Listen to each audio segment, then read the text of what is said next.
सुट्टीच्या दिवशी सर्व फॅमिली मेंबर घरात आहेत आणि काहीतरी चटपटीत खावंसं वाटतंय.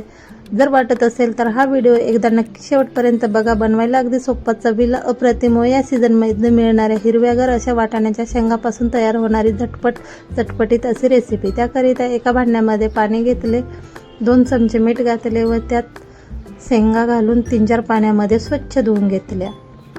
ही रेसिपी बनवायला अगदी सोपी, चवीला अप्रतिम टेस्टी अशी तयार होते.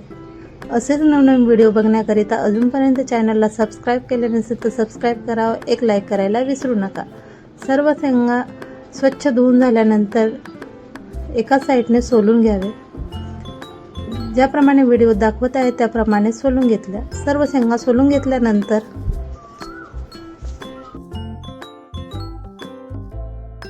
याच पद्धतीने सर्व शेंगा सोलून घेतल्या.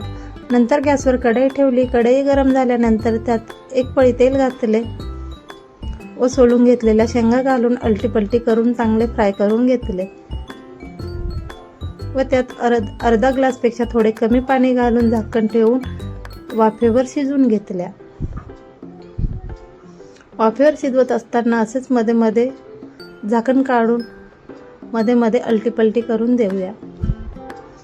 नंतर त्यात चवीनुसार मीठ घातले व ते चांगले मिक्स करून पुन्हा झाकण ठेवले. आता त्याकरिता लागणारे चाट बनवून घेऊया.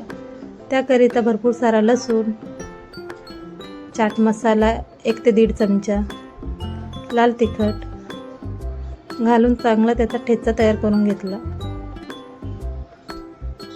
असा मसाला तयार करून घेतल्यानंतर चवीला खूप सुंदर व टेस्टी असा चटपटीत चाट तयार होतो.